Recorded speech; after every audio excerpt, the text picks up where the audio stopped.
we will continue with the Christmas story. Today's story is called A Christmas Story. There's nothing so beautiful as a child's dream of Santa Claus. I know, I often had that dream. But I was Jewish and we didn't celebrate Christmas. It was everyone else's holiday and I felt left out. Like a big party I wasn't invited to. It wasn't the toys I missed. It was Santa Claus and a Christmas tree. So when I got married and had kids, I decided to make up for it. I started with a 7-foot tree, all decked out with lights and tinsel, and a star of David on top to soothe those whose Jewish feelings were frayed by the display. And for them, it was a Hanukkah bush. And it warmed my heart to see the glitter because now the party was at my house and everyone was invited. But something was missing, something big and round and jolly, with jingle bells and a ho, ho. So I bought a bolt of bright red cloth and strips of white fur, and my wife made me a costume. Inflatable pillows rounded out my skinny frame. But no amount of makeup could turn my face into merry old Santa. I went around looking at department store impersonations, sitting on their thrones with children on their laps and flashbulbs going off. And I wasn't satisfied with the way they looked either. After much effort, I located a mask maker, and he had just the thing for me. A rubberized Santa mask, complete with whiskers and flowing white hair. It was not the real thing, but it looked genuine enough to live up to a child's dream of Saint Nick. When I tried it on, something happened. I looked in the mirror and there he was, big as life. The Santa of my childhood. There he was. And it was me. I felt like Santa, like I became Santa. My posture changed. I leaned back and pushed out my full stomach. My head tilted to the side and my voice got deeper and richer in a Merry Christmas, everyone. For 2 years, I played Santa for my children to their mixed feelings of fright and delight and to my total enjoyment. And when the 3rd year rolled around, the Santa in me had grown into a personality of his own and he needed more room than I'd given him. So I sought to accommodate him by letting him do his thing for other children. I called up orphanages and children's hospitals and offered his services free. But we don't need Santa. We have all sorts of donations from foundations and IOB. Thank you for calling. And the Santa in me felt lonely and useless. Then one late November afternoon, I went to the mailbox on the corner of the street to mail a letter and saw this pretty little girl trying to reach for the slot. She was maybe 6 years old. "Mommy, are you sure Santa will get my letter?" "Well, you addressed it to Santa Claus, North Pole, so he should get it." The mother said and lifted her little girl so she could stuff the letter into the box. My mind began to whirl. All those thousands of children who wrote to Santa Claus at Christmas time, whatever became of their letters? One phone call to the main post office answered my question. They told me that, as of the last week of November, an entire floor of the post office was needed to store those letters in huge sacks that came from different sections of the city. The Santa in me went, who? Who? Who? And we headed down to the post office. And there they were, thousands upon thousands of letters with or without stamps addressed to Santa Claus, or Saint Nick, or Kris Kringle, scribbled on wrapping paper or neatly written on pretty stationery. And I rummaged through them and laughed. Most of them were gimme letters. Like I want a pair of roller skates and a Nintendo and a G. Joe and a personal computer and a small portable TV and whatever else you can think of. Many of them had the price alongside each item, with or without sales tax. Then there were the funny ones like, "Dear Santa, I've been a good boy all of last year, but if I don't get what I want, I'll be a bad boy all of next." And I became a little flustered at the demands and the greed of so many spoiled children. But the Santa in me heard a voice from inside the mail sack, and I continued going through the letters, one after the other, until I came upon one which jarred and unsettled me. It was neatly written on plain white paper. And it said, "Dear Santa, I hope you get my letter. I am 11 years old and I have 2 little brothers and a baby sister. My father died last year and my mother is sick. I know there are many who are poorer than we are and I want nothing for myself. But could you send us a blanket, because Mommy's cold at night? It was signed Susie. And a chill went up my spine, and the Santa in me cried, "I hear you, Susie, I hear you." And I dug deeper into those sacks and came up with another 8 such letters, all of them calling out from the depth of poverty. I took them with me and went straight to the nearest Western Union office and sent each child a telegram. "Got your letter. We'll be at your house on Christmas Day. Wait for me. Santa." I knew I could not possibly fill the need of all those children, and it wasn't my purpose to do so.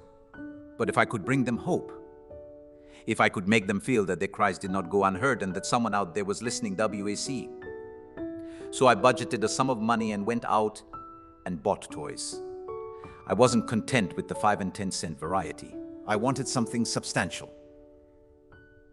Something these children could only dream of, like an electric train, or a microscope, or a huge doll of the kind they saw advertised on TV.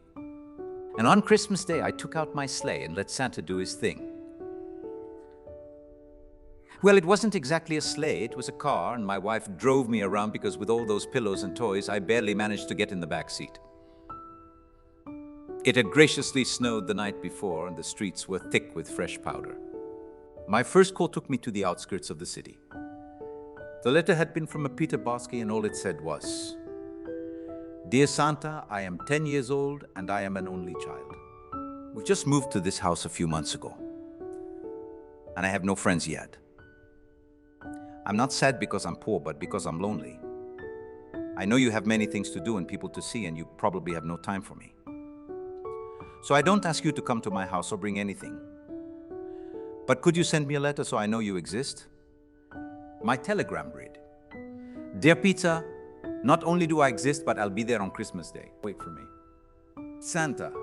We spotted the house and drove past it and parked around the corner. Then Santa got out with his big bag of toys slung over his shoulder and tramped through the snow. The house was wedged in between 2 tall buildings. The roof was of corrugated metal, and it was more of a shack than a house. I walked through the gate, up the front steps, rang the bell. A man opened the door.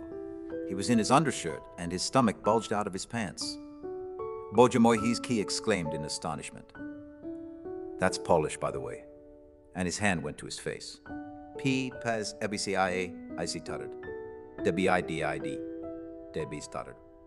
At Mass, and so, gaze way." And he threw a coat over his bare shoulders, and, assured that I would wait, he ran down the street in the snow. So I stood in front of the house, feeling good. And on the opposite side of the street was this other shack. And through the window, I could see these shiny little black faces peering at me and waving. Then the door opened shyly, and some voices called out to me, "Hiya Santa, IA. Hiya Santa." And I hoed my way over there, and this woman asked if I would come in, and I did.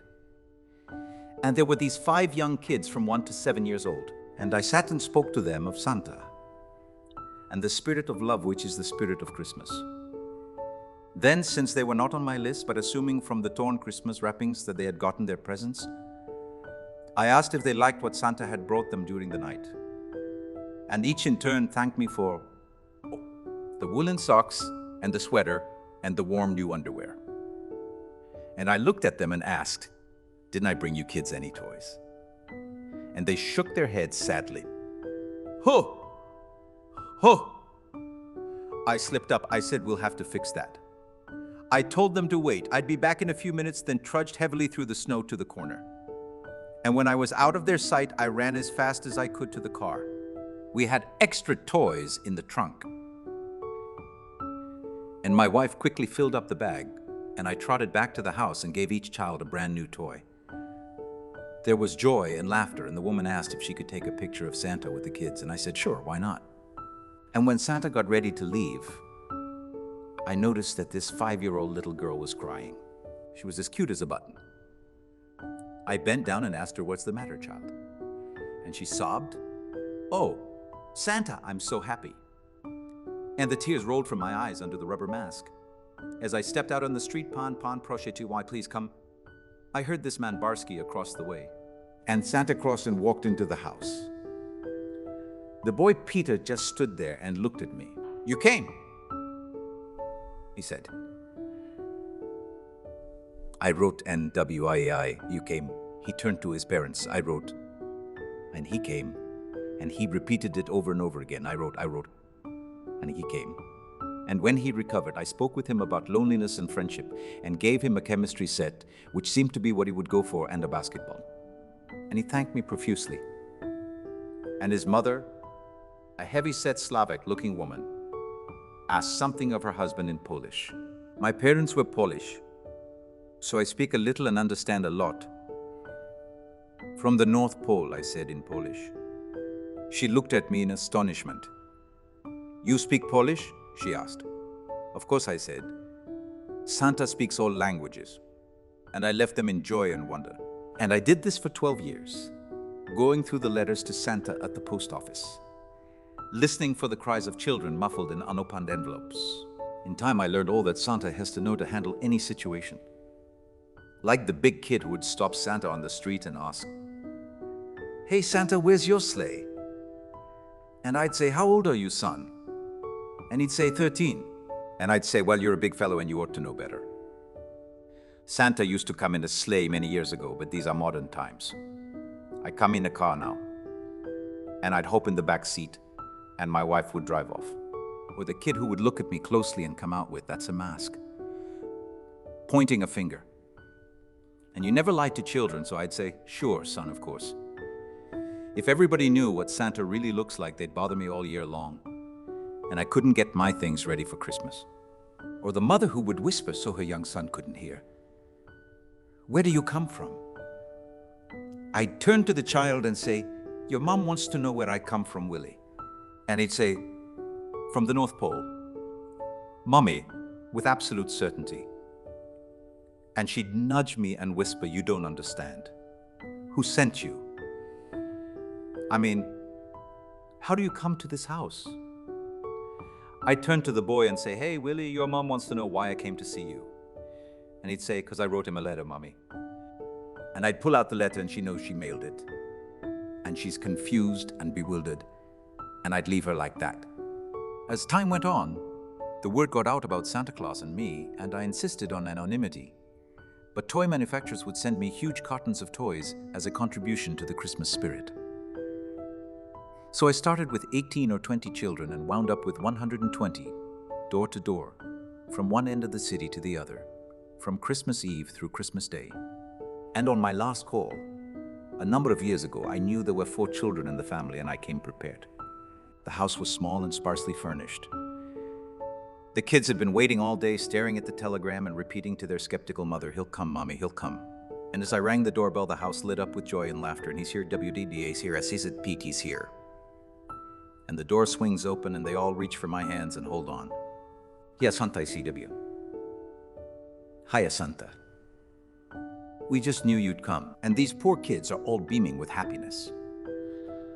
And I take each one of them on my lap and speak to them of rainbows and snowflakes and tell them stories of hope and waiting and give them each a toy. And all the while there's this 5th child standing in the corner, a cute little girl with blonde hair and blue eyes. And when I'm through with the others, I turn to her and say, you're not part of this family, are you? And she shakes her head sadly and whispers, no. Come closer, child, I say. And she comes a little closer. What's your name? I ask. Lisa. How old are you? 7. Come, sit on my lap. And she hesitates, but she comes over and I lift her up and sit her on my lap. Did you get any toys for Christmas? I ask. No, she says with puckered lips. So I take out this big, beautiful doll and here, do you want this doll? No, she says. And she leans over to me and whispers in my ear, I'm Jewish. And I nudge her and whisper in her ear, I'm Jewish too. Do you want this doll? And she's grinning from ear to ear and nods with wanting and desire and takes the doll and hugs it and runs out. It's been a long time since I last put on my Santa suit. But I feel that Santa has lived with me and given me a great deal of happiness all those years. And now when Christmas rolls around, he comes out of hiding long enough to say,